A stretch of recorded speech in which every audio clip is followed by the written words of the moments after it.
Good morning students. Today our topic is class 11th political science chapter number 7 राष्ट्रवाद। ये chapter number 7 हमारा part number first का है, जिसमें सबसे पहले मैं आपको इसका चैप्टर का बारे में बताऊंगी। राष्ट्रवाद यानी कि राष्ट्र जो है उसका अर्थ है यानी कि एक ही राष्ट्र में जो लोग रहते हैं उनकी जन्म नस्ल या जाति से होता है राष्ट्र। आधुनिक युग की जो विचारधाराएं हैं में राष्ट्रवाद का महत्वपूर्ण स्थान यहाँ पे बताया गया है। राष्ट्रवाद एक ऐसी भावना है जो व्यक्ति में देश प्रेम, देशभक्ति की भावना पैदा करती है। यह वह शक्ति है जो विभिन्न राज्यों के विकास, प्रगति, पराधीन और राज्यों की स्वतंत्रता, विश्व शांति तथा युद्ध आदि जैसी समस्याओं का प्रमुख आधार है। इस भावना के आधार पर ही भिन्न भिन्न राज्यों ने आश्चर्यजनक प्रगति की है।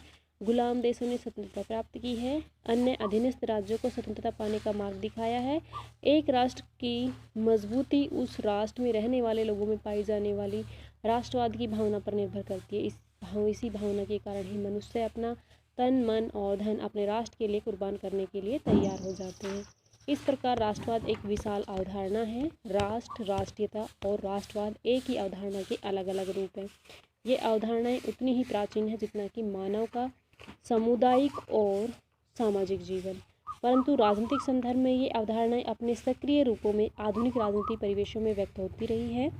वर्तमान समय में राजनीतिक समाज और राज्य राष्ट्र राज्य कहलाते हैं। इसके निर्माण का आधार राष्ट्र, राष्ट्रीयता और राष्ट्रवाद की धारणाएं हैं। यद्यपि हम इस बात को तो सर्वसम्मति से स्वीकार कर सकते हैं कि विश्व में राष्ट्रवाद आज भी एक प्रभावी शक्ति है, लेकिन राष्ट्र या राष्ट्रवाद जैसे शब्दों का परिभाषा के संबंध में किसी भी सहमति पर पहुंचना बहुत कठिन है। वास्तव में राष्ट्र क्या है, लोग राष्ट्रों का निर्माण क्यों करते हैं और राष्ट्र क्या करने की तीव्र इच्छा जगाते हैं। लोग अपने राष्ट्र के लिए त्याग करने और प्राण को न्यौछावर करने तक के लिए यहाँ पे तैयार रहते हैं। राष्ट्र या देशभक्ति के जो दावे होते हैं वो राष्ट्र और शासकीय शक्ति के दावे से क्यों और कैसे जुड़ जाते हैं।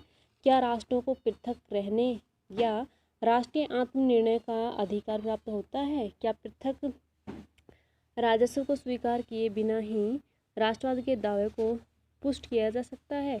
इस मुद्दों पर विषयों के संबंध में हम इस अध्याय में पढ़ेंगे और अति जानकारी इसी से प्राप्त करेंगे। तो सबसे पहले इसमें हम देखेंगे कि जो राष्ट्रवाद है, राष्ट्रवाद क्या है और इसके कितने प्रकार होते हैं राष्ट्रवाद के। तो सबसे पहले यहाँ पे राष्ट्रवाद जो है वो एक विशाल धारणा है, जिसके कारण इसकी कोई निश्चित परिभाषा देना बहुत कठिन है। यह तो एक भावना है जिसे व्यक्ति भिन्न भिन्न रूपों में प्रकट करता है। इसे हम अनुभव तो कर सकते हैं परंतु देख नहीं सकते। राष्ट्रवाद, जिसे अंग्रेजी में नेशनलिज्म कहते हैं, अंग्रेजी भाषा के शब्द नेशन से बना है, जिसकी उत्पत्ति लैटिन भाषा के शब्द नेशियो से हुई है, जिसका अर्थ जन्म या जाति। अतः राष्ट्र का अर्थ हुआ कि वह जन समूह जो वंश या जन्म की एकता से बंधा हुआ है। दूसरे शब्दों में एक ही नस्ल या जाति के साथ संबंध रखने वाले लोगों को राष्ट्र कहा जाता है तथा उन लोगों को अपने राष्ट्र के प्रति श्रद्धा को राष्ट्रवाद कहा जा सकता है। राष्ट्र की धारणा का विकास राष्ट्रीय राज्य की धारणा के विकास के साथ हुआ है। राष्ट्रीय राज्य के सिद्धांत का अर्थ है कि प्रत्येक राज्य की सीमाओं का आधार राष्ट्रीय होना चाहिए, भौगोलिक नहीं। अतः राष्ट्र से अभिप्राय लोगों के उस समय से है जो अपने एक अनुभव को करते हैं तथा अन्य लोगों से भिन्न महसूस करते हैं। ऐसा समूह या तो राजनीतिक रूप से पूर्णतः स्वतंत्र होता है या स्वतंत्र होने की इच्छा रखता है। राष्ट्र में रहने वाले लोगों की जो भावना उन्हें राष्ट्र के प्रति वफादार रहने के लिए प्रेरित करती है, उस भावना को हम राष्ट्रवाद कहते हैं। तो यहाँ पे बहुत सारी डेफिनेशन दे रखी हैं जो कि मैं आपको एक इजी सी डेफिनेशन से बताऊंगी। हांस कोहिन, राष्ट्र मन की स्थिति और सचेत रूप में किया गया कार्य है। दूसरी एक और यहाँ पे डेफिनेशन मैं आपको बताऊंगी जो कि C.D. बर्नस के अनुसार दी गई है। ये एक भावनात्मक राजनीति धारणा है जिसका सीधा संबंध शक्ति के लिए संघर्ष से है, जो राज्यों के व्यक्तित्व का सम्मान करता है, कानून तथा सरकारों के बीच अंतरों को स्वीकार भी करता है।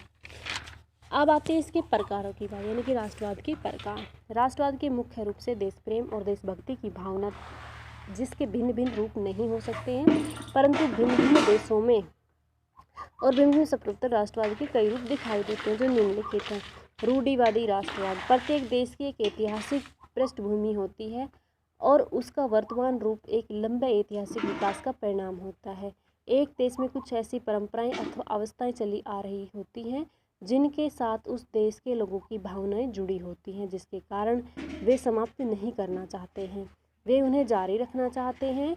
ऐसी भावनात्मक लगन को रूढ़िवादी राष्ट्रवाद का नाम दिया जाता है। ऐसी भावनाओं को के कारण ही लोकतंत्र के वर्तमान युग में कई देशों ने स्वतंत्र की संस्था बनी हुई है। राष्ट्रवाद इंग्लैंड में लॉर्ड सदन का अस्तित्व इसी भावना के कारण आज तक बना हुआ है।